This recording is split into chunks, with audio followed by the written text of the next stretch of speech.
In the vast, wild forests of Eastern Europe, where the trees crowd together to block out the sun, there's a story whispered by the campfire.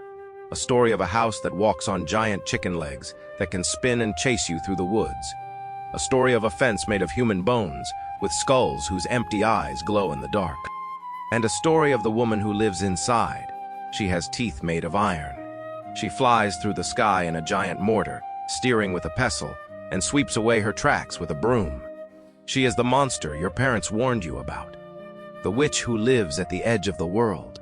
Her name is Baba Yaga. For centuries, she has been the ultimate fairy tale villain. The story always starts the same: a lost child, a dark forest, and the bone-chilling discovery of her hut. Her favorite pastime, tossing children in her oven and roasting them for dinner. She is chaos, she is terror, and she is the reason you don't stray from the path. But here's where the story gets strange. What if I told you that in many of her most famous tales, Baba Yaga isn't the final boss? In fact, heroes and heroines, from princes to humble maidens, will travel for weeks through the perilous woods, not to fight her, but to knock on her door and ask for her help. And somehow, this child-eating monster often becomes the key to their happily ever after. This is the great puzzle of Baba Yaga. Is she just a monster from a scary story told to frighten children? Or is she something more? A guardian of ancient secrets, a keeper of dangerous magic? To find out, we have to follow the trail of breadcrumbs into the dark woods of Slavic folklore and ask the question that has haunted storytellers for generations. Is Baba Yaga a wise, magical guide, or is she just a monster with an appetite? First, let's get one thing straight. Baba Yaga is terrifying. She's not your average witch with a pointy hat and a black cat. She is an elemental force of nature, as wild and unpredictable as the forest she calls home. The forest, to the ancient Slavs, was the great unknown. It was a place of shadows and secrets, where the rules of the normal world didn't apply. And Baba Yaga is its queen. Her appearance alone is the stuff of nightmares. She's often described as a grotesque old woman, so ancient and stooped that her long nose curls around and touches the ceiling when she sleeps. She has a leg made of bone, marking her as a creature who walks with one foot in the world of the living and one in the world of the dead. Even her household items are twisted into instruments of horror. A mortar and pestle, used for grinding grain, become her personal flying machine. A broom, for cleaning house, is used to magically erase her tracks, making her impossible to follow. And her house isn't just a house. It is a predator that prowls the forest on its giant chicken legs. The fence of human bones says it all. Trespassers will be prosecuted, and then used for home decor. In so many tales, her motivation seems brutally simple. A hero stumbles upon her hut, and she greets them with her famous line, "I smell a Russian soul." The threat is always hanging in the air. One wrong move, and your dinner. This is Baba Yaga the monster, the primal fear of being lost in the woods and becoming prey. In this light, she's an open and shut case. She's the villain, plain and simple. But that's when the story takes a fascinating turn. If Baba Yaga is so terrible, why on earth would anyone seek her out? Yet, in the world of Slavic fairy tales, a trip to Baba Yaga's hut is often a required part of the hero's journey. They go to her not for a fight, but for a favor. The most famous of these stories is the tale of Vasilisa the Beautiful. Vasilisa is a classic fairy tale heroine, kind and good, but cursed with a wicked stepmother who wants to get rid of her.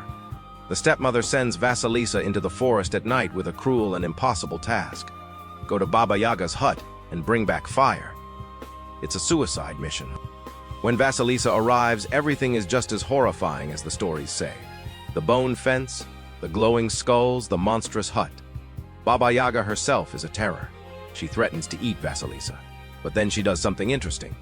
Instead of just grabbing her, she puts her to work.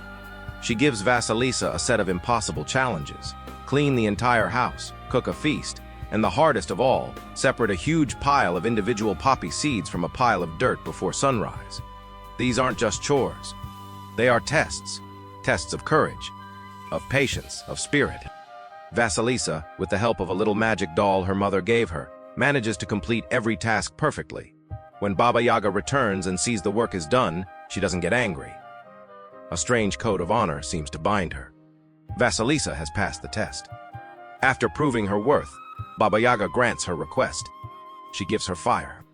But this is Baba Yaga's fire. She plucks a skull from the fence, its eyes burning with an unholy light, and gives it to Vasilisa. This magical fire is a tool of perfect justice. It doesn't harm the pure-hearted Vasilisa, but when she gets it home, it incinerates her cruel stepmother and stepsisters, freeing her from their tyranny forever. Think about that. In this story, who is the real villain, the stepmother? And who is the agent of justice, Baba Yaga? She was the terrifying obstacle that Vasilisa had to overcome to unlock her own strength and change her fate. She didn't hand over that power for free. It had to be earned. She was a gatekeeper, and the gate only opens for the worthy. A simple monster wouldn't do that. A simple monster would have just eaten her. So where does this two-faced witch come from? This bizarre mix of monster and mentor? To solve this mystery, we have to dig deeper, back to the time of ancient pagan beliefs. Many scholars believe that Baba Yaga is the distorted memory of a once powerful goddess of nature. In many ancient cultures, nature was seen as having three faces: the young maiden of spring, the fertile mother of summer, and the wise old crone of winter. Baba Yaga is the Slavic crone, a figure representing death, endings, and the harsh wisdom of winter. The crone isn't evil, she's a vital part of the cycle. Without the death of winter, there can be no rebirth in spring. Seen this way, Baba Yaga's strange characteristics start to make sense. Her home in the forest marks her as the spirit of the wilderness itself, a force that can both nurture and destroy. Her bony leg connects her to the world of the dead, making her a guardian of the boundary between life and death. To visit her hut is to take a symbolic journey to the underworld. If you survive, you return with profound new wisdom. So what changed? When Christianity spread across the Slavic lands, the old pagan gods were outlawed. They were either forgotten, or they were rebranded as demons and monsters. A powerful nature goddess connected to magic and death was the perfect candidate for a villain makeover. Her wisdom was twisted into malevolent cunning. Her sacred role as the guardian of life's great cycle was simplified into a craving for human flesh. The goddess was gone, and in her place was the cannibal witch. But the old stories were so powerful that echoes of her original, wiser nature survived in tales like Vasilisa's, creating the fascinating contradictory character we know today. So, when we try to understand Baba Yaga, we realize she's more than just a character. She's an idea. She represents the journey into the unknown. The forest isn't just a place with trees. It's any challenge in our lives that seems dark, chaotic, and scary. To go to Baba Yaga's hut is to willingly face that challenge head. On the tasks she sets are metaphors for inner growth. Sorting the seeds is about finding clarity in chaos. Cleaning the hut is about purifying your own intentions. And her famous question, do you come of your own free will or by compulsion? Is her way of asking if you are ready to take control of your own story. Are you a victim or are you a hero? In the end, Baba Yaga is like a magical, terrifying mirror. She shows you who you really are. If you approach her with courage, respect, and a strong heart, she sees you as worthy and offers you her powerful magic. If you are wicked, foolish, or cowardly, she sees you as nothing more than her next meal. She doesn't make a judgment. She simply reveals the truth of your character. So, we come back to where we started. Is Baba Yaga a magical guide or a child-eating monster? The real answer, the secret hidden in these old stories, is that she has to be both. She is a monster because the path to true wisdom is always monstrously difficult. It forces you to confront your fears.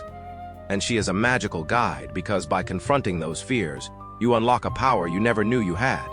Baba Yaga teaches us a lesson that many modern stories forget, that wisdom and danger often live in the same place. The greatest treasures are guarded by the fiercest dragons. She is a relic from an older, wilder time, a time that understood that real strength isn't given, it's forged in the fires of a terrifying trial. She is the ultimate test, waiting in her walking hut at the edge of the world.